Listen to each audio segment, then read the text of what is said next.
একটা ডিম পাড়া হাঁস প্রতিদিন গড়ে খাবার খায় 140 থেকে 150 গ্রাম। এর নিচে যখন আপনার হাঁস খাবার খাবে বা এর কম যখন খাবার খাবে তখন আপনার খামারে অটোমেটিক ডিমের প্রোডাকশন কমে যাবে। কি আপনাদের আমার কথা বিশ্বাস হচ্ছে না? তার জলজান্ত একটা আজকে প্রমাণ দেব আপনাদেরকে। আপনারা যারা নিয়মিত আমাদের খামারের ভিডিও দেখেন তারা তো অবশ্যই জানেন আমাদের খামারে 400 হাঁস আছে, তাই না মনিকা?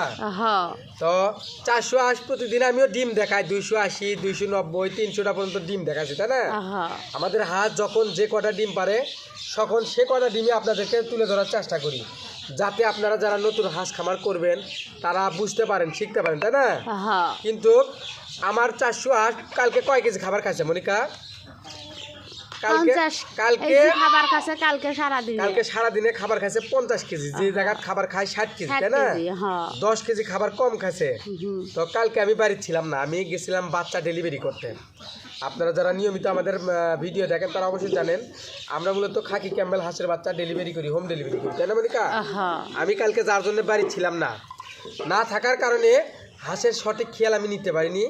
মনিকাও কালকে তোমার ছেলের অসুস্থ না, আমার বাবু অসুস্থ, ডাক্তারের কাছে নিয়ে গেছিল, সঠিকভাবে মনিকাও হাঁস খেয়াল করতে পারেনি। তো মা খাবার দিছে, হাঁস খাবার বলে সঠিকভাবে খায়নি, 50 কেজি খাবার কম খাইছে, যার কারণে 10 কেজি খাবার কম 50 কেজি খাবার খাইছে, 10 কেজি খাবার কম খাইছে। খাওয়ার কারণে আজকে কয়টা ডিম পাচ্ছে দেখায় আপনাদেরকে। এই যে দেখেন প্রত্যেকটা কেসে আছে 30টা করে, 1 case, 2 case, 3 case, 4 case, 5 case, 6 case, 7 case, 8 case, 8 কেসে 3 8টা 24, 240, আর এই উপরে আসলে 4টে, তাই না মনিকা? এই ডিম পাচ্ছে 244টা, তাই না? কালকে 10 কেজি খাবার কম খাইয়া প্রায় 50-60টা ডিম কম দিচ্ছে, তাই না? তো আপনারা এই বিষয়ে খেয়াল রাখবেন আপনাদের হাঁস একই রেট প্রতিদিন খাবার খাচ্ছে কিনা। যখনই খাবার কম খাবে তখনই আপনার ডিমের প্রোডাকশন কমে যাবে। তো খাবার যখন কম খায় সেই ক্ষেত্রে মেডিসিন ব্যবহার করতে হয়। তো আমরা কি মেডিসিন ব্যবহার করব আমরা পরবর্তী এক ভিডিওতে আপনাদেরকে জানানোর চেষ্টা করবো, ঠিক আছে মনিকা?